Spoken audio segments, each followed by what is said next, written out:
नमस्कार, CCN news 24 channel देख रहे सभी दर्शकों का स्वागत है। दर्शकों, मैं दिनेश इस समय मौजूद हूं रोहिणी सेक्टर 17 में। मेरे साथ मौजूद हैं सत्यवान राणा जी।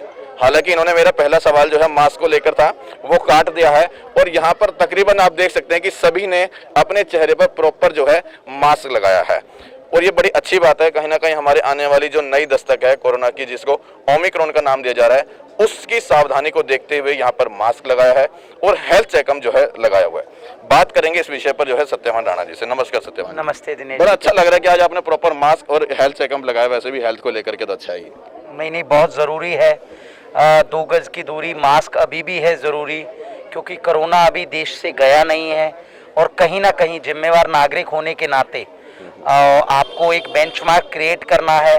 अगर आप मास्क लगाकर पब्लिक के बीच में जा रहे हैं तो कहीं ना कहीं एक मैसेज भी आप देते हैं पब्लिक को कि भाई आपको मास्क अभी भी लगाना चाहिए। लेकिन देखो कितनी अच्छी बात है कि जब एक छोटा सा कार्यकर्ता होकर के इतनी सावधानी बरत सकता है, तो कहीं ना कहीं जो मंत्री और नेता है ना, ये जो गड़बड़ करते हैं, इन्हीं की वजह से कहीं ना कहीं हमारे बीच में ये भयानक महामारी जो फैली। अच्छा, क्या क्या सुविधाएं आज यहाँ पर दे रहे हैं? किस तरह का कैंप चल रहा है? किस हिसाब से? देखिए, हम लोगों ने ये पहला कैंप नहीं है हमारा दिनेश जी। एक तो मैं बता दूं, शायद आप पहली बार हमारे कैंप पे आ रहे हैं। ये हमारा 7वां 8वां कैंप है सरोज हॉस्पिटल के साथ मिलके, और हम लोग हर बार इस कैंप को एक स्तर ऊपर ले जाते हैं। मैं पहली बार इसलिए आया हूं आपके कैंप में, हालांकि मुझे इनविटेशन आपके पहले कैंप का कई बार मिला, लेकिन जब भी आपने मुझे बताया, अगर मैं उस समय पहुंचता तो शायद ये तैयारी कर चुके होते उस चीज की, सावधानियों की। अचानक पहुंचने का मतलब था कि आज हम देसी रेड लगाते ताकि पता लगता कि क्या क्या यहाँ पर लापरवाही की जा रही, लेकिन इस तरह की लापरवाही मिली नहीं है।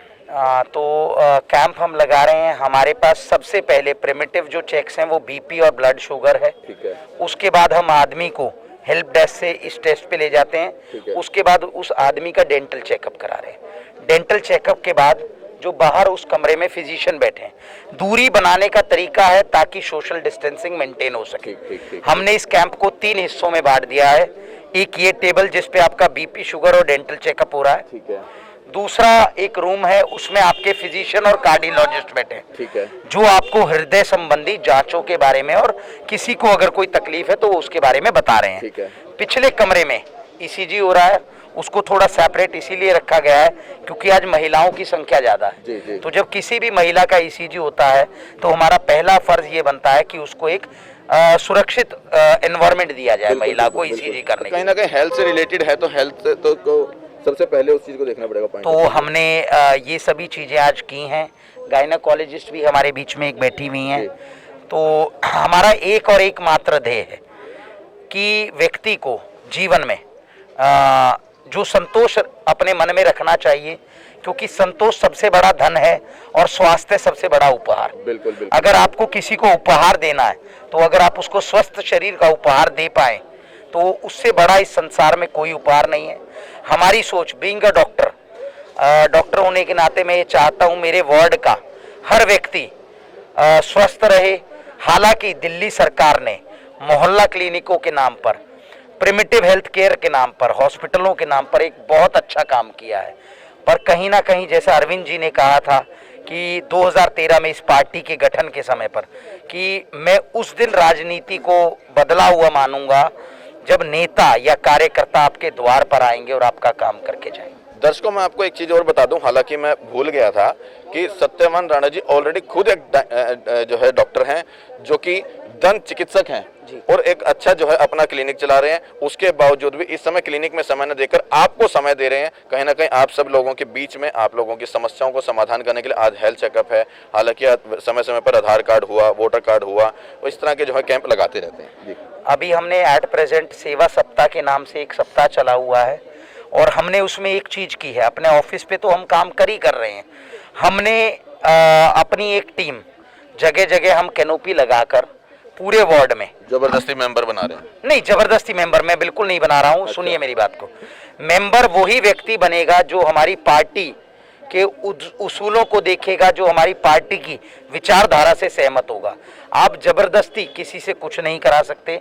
मैं जो कैनोपी लगाकर जो बात कहना चाह रहा था, मैं मेंबर तो बना ही रहा हूं, पर उससे पहले मैं लोगों के आधार कार्ड बना रहा हूं, मैं उनके वोटर कार्ड बना रहा हूं और उनके घर जाकर बना रहा हूं। तो जब मैं किसी व्यक्ति के लिए, अपने समाज के लिए, अपने वार्ड के लोगों के लिए इतना काम करूंगा, तो शायद इतना तो हक मेरा बिल्कुल, बनता है बिल्कुल, बिल्कुल। कि अगर वो मेरी सुविधाओं से या मेरे काम से खुश हैं तो वो मेरी पार्टी का एक मेंबर बने। कैसे मेंबर बनाने का क्या प्रोसेस है, क्या तरीका है, कैसे वो मेंबर बन सकता है? देखिए, अरविंद केजरीवाल जी ने आने वाले दिनों में एमसीडी चुनाव के मद्देनजर एक बहुत बड़ी मुहिम चालू की है, क्योंकि पिछले 15 साल से जो एमसीडी है वो बीजेपी के पास रही है। बिल्कुल। और ये देखिए, ये A2 के प्रधान हैं जो हमारे पास में खड़े हैं। जी। कल इनका मेरे पास कॉल आया है इस कैंप के रिगार्डिंग कि आपने हमारे A2 ब्लॉक में कैंप लगाना है।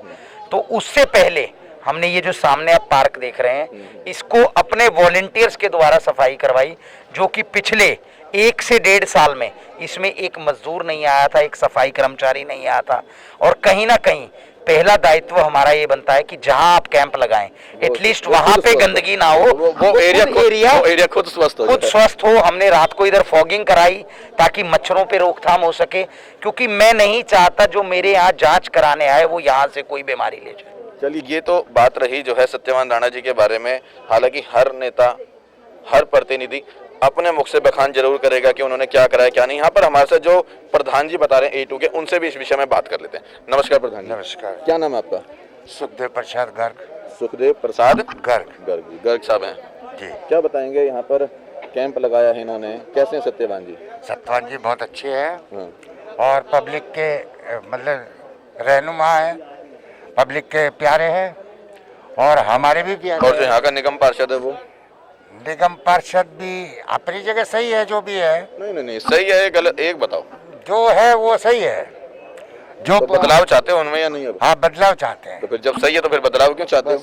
वो अपनी जगह सही है, अब उसको क्या कह सकते आप हैं? बताओ ना। आप तो ये उसको कुछ नहीं कर सकते। लेकिन हम अब ये सत्यवान को जोड़ रहे हैं, सत्यवानी का सारी कैबिनेट को जोड़ रहे हैं, हम जनता से जुड़ रहे हैं, जनता हमसे जुड़ रही है। और ये अभी कुल मिला के सीधे सीधे बदलाव चाहते हो? बस हाँ, बदलाव चाहते हैं। काम सही नहीं हो पा रहा निगम का यहाँ? बिल्कुल नहीं हो पा रहा, नहीं हो रहा। नहीं हो पा रहा। देखा आपने किस हिसाब से जो है, ठीक है, गर्ग साहब ने साफ शब्दों में ये चीज नहीं कही है कि क्या बुराइयां जो है वर्तमान निगम पार्षद के अंदर है, लेकिन कहीं ना कहीं ये भी बदलाव की मांग रखते हैं। और बदलाव की मांग जनता जब ही रखती है कि जब कहीं ना कहीं उसके अंदर कोई कमी होती है या उसके अंदर किसी तरह का खोट होता है। तो इस तरह की खबरों को देखने के लिए हमारे साथ बने रहिए CCI न्यूज़ 24 दिल्ली के साथ। हाँ, दीपक जी क्या बताएंगे? सब आज यहाँ पर जो है स्वास्थ्य का कैंप लगा है, क्या बताएंगे इस बारे में? देखिए, हमारे सिद्धांतों में भी और ग्रंथों में भी लिखा है कि पहला सुख निरोगी काया। तो आज इसी वाक्य को कहीं ना कहीं पूर्ण करते हुए हमारे डॉक्टर सत्यवान राणा जी ने, क्योंकि उनके नाम के आगे डॉक्टर भी लगाया, तो वो एक सजग पैरी हैं स्वास्थ्य को लेकर। आज उन्होंने इस मोहल्ले में कई तरह के टेस्ट का सरोज हॉस्पिटल के माध्यम से माननीय विधायक श्री महेंद्र गोयल जी के नेतृत्व में एक कैंप लगाया है। मैं इसके बुरी शब्दों में प्रशंसा करता हूं और मैं तो निवेदन करूंगा डॉक्टर साहब से कि वो ऐसे कैंप हर गली मोहल्ले में लगाते रहें, ताकि जो समाज का बुजुर्ग वर्ग है वो अपने घर से उसे दूर ना जाना पड़े छोटे मोटे टेस्टों के लिए। और बहुत बधाई के पात्र हैं डॉक्टर सत्यवान राणा जी और उनकी पूरी टीम।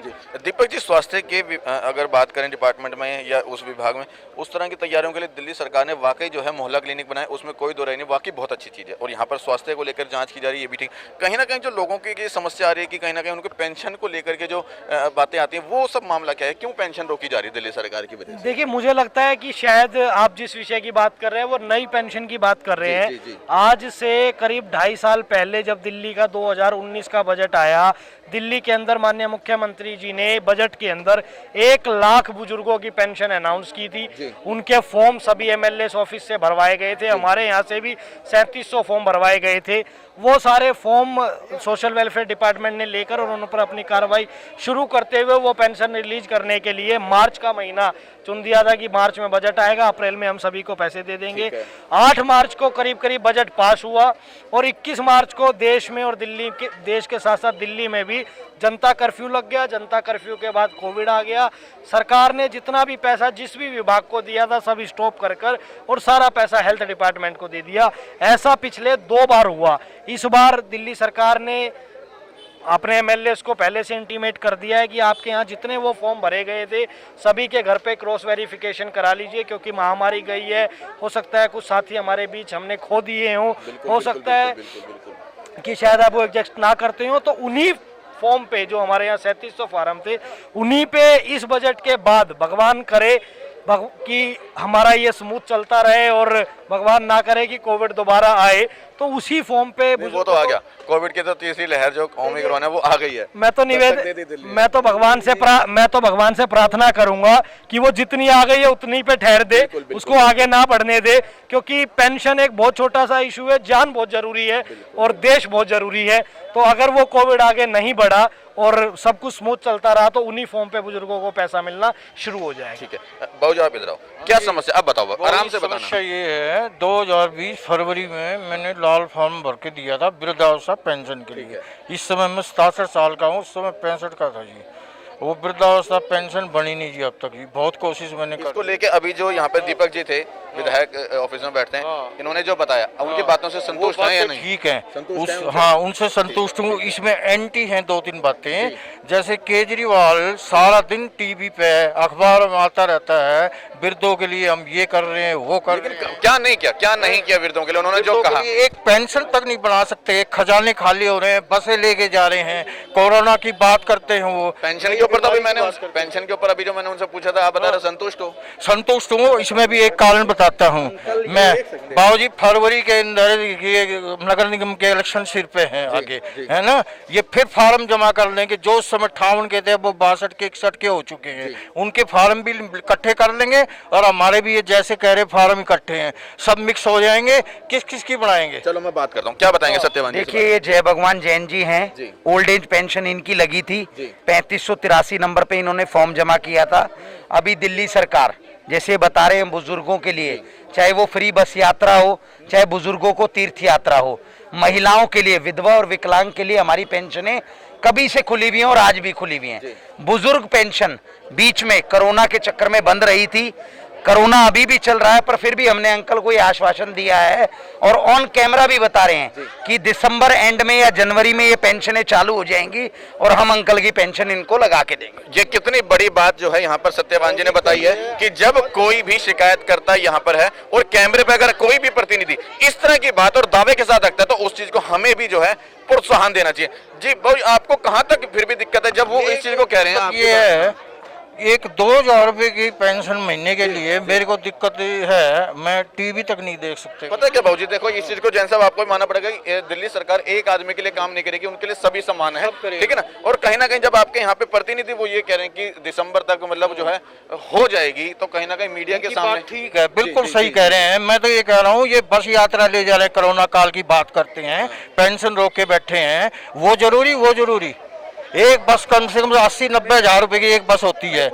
1 मिनट जी, 80-90 हजार की तो एक बस जा चुकी है, एक बस अब जारी है। ये तो दिल्ली सरकार का एक ये दिल्ली सरकार का एक अपना तरीका है उसको काम करने का। कहीं ना कहीं अगर आपकी पेंशन की जो समस्या है उसको लेकर के इन्होंने साफ बताया कि हम आपका दिसंबर तक, आप और आपका नहीं, जो भी रुके होंगे मेरे ख्याल से उन सबका जो भी पेंशनें रुकी हुई हैं वो सभी पेंशन जो बुजुर्गों ने भरी थी पिछले साल कोरोना होने से पहले, वो दिसंबर एंड तक या जनवरी तक चालू हो जाएंगी।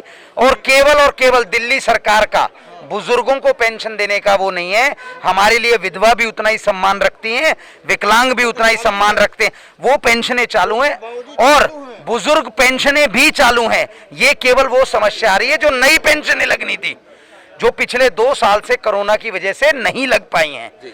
तो कहीं ना कहीं दिल्ली सरकार सभी काम जो दिल्ली सरकार के थे, और एक कोरोना की बात और बता दूं मैं इस कैमरे के माध्यम से, जितने भी लोगों की डेथ हुई है कोरोना में उनको दिल्ली सरकार ने 50-50 हजार रुपए दिए हैं हर परिवार को। और ये काम सिर्फ एक सोचने समझने वाली सरकार कर सकती है। और अगर मैं केवल ये सोचूं कि मेरा एक व्यक्तिगत काम नहीं हुआ, उसके लिए अगर मैं सरकार को क्रिटिसाइज करूं या सरकार की कमियां निकालूं तो वो गलत है। सरकार एक समूह की होती है, सरकार हर उस नागरिक की होती है जो दिल्ली में रहता है। दर्शकों देखो, दिल्ली सरकार के पास एक चीज मैं और आपको बता दूं कि सिर्फ एक आदमी की समस्या को सुलझाने का काम नहीं है, कहीं ना कहीं उसको पूरी दिल्ली को देखना है। और जो इंसान काम करता है कमियां उसी के अंदर आती हैं, जो काम नहीं करता है उसके अंदर कोई कमी नहीं निकलेगी। जब दिल्ली सरकार कुछ ना कुछ काम कर रही है, उसी के अंदर पे ये सज्जन मेरे साथ जैन साहब मौजूद हैं और उनकी जो समस्या है उनको लेके जब हमने यहाँ पर मौजूदा जो है प्रतिनिधि के पास रखी है, सत्यवान जी के पास रखी, तो उन्होंने ये दावा किया है कि दिसंबर तक जितने भी इस तरह के लोग हैं जिनकी नई पेंशन की जो बात आई है सामने, उनका भी समस्या का समाधान किया जाएगा। अच्छा जैन साहब, और कुछ कहना चाहेंगे आप? बस मैं ये कह रहा हूँ, दूसरे और कार्य जो वो तो सही चल रहे हैं। जैन साहब आप अगर ये कहेंगे, पेंशन जरूरी है, जैन साहब आप ये कहेंगे कि वो जरूरी नहीं है या वो जरूरी है, वो गलत हो जाएगा, क्योंकि बाकी जो भी दिल्ली सरकार की पॉलिसी है वो अच्छी अगर चल रही है, तो कहीं ना कहीं जब उन्होंने बताया कि दिसंबर तक ये भी हो जाएगा, हम ये कहें ना वो जरूरी नहीं है, तो वो गलत है। वो तो जो दिल्ली सरकार की पॉलिसी है वो तो चलेगी। आपकी जो समस्या है उसका समाधान की बात करें बस। पॉलिसी का यही है, नए फार्म ना लेके जो फार्म 2020 तक इन्होंने लिए थे, फरवरी तक, उन पे पेंशन इशू की जाए। वो दिसंबर तक कह रहे हैं हाँ, नए अभी ना ले इशू करें। आप नए की बात मत करें जैन साहब, ये गलत है। हाँ जी, पहले इस कैमरे के माध्यम से बता रहे हैं, जिस तरह राशन कार्ड पे फीफो लगा हुआ है, फर्स्ट इन फर्स्ट आउट, उसी तरह जिन लोगों के पहले फार्म लिए गए थे, पहले पेंशन उनकी लगेगी, उसके बाद नए फार्म लिए जाएंगे। दिसंबर जनवरी में नए फार्म खुलने जा रहे हैं, पुराने लोगों की पेंशन लगने जा रही है। ठीक है जैन साहब, काम यदि होता है, मैं सत्यवान राणा जी की बात से सहमत हूँ। ठीक है दर्शकों, देखो यहाँ पर इतनी बात होने के बाद जब मीडिया डिपार्टमेंट जो है बीच में आकर के बात रखता है, जन समस्या की बात जो है, जन आदमी की बात जो है, जन प्रतिनिधि जब इस प्रकार से दावा देता है और जनता जब यहाँ पर साथ देती है, तो इस प्रकार के जन प्रतिनिधि की हमेशा विजय होती है। इस तरह की खबरों को देखने के लिए हमारे साथ बने रहिए। CCN News 24 के साथ दिल्ली।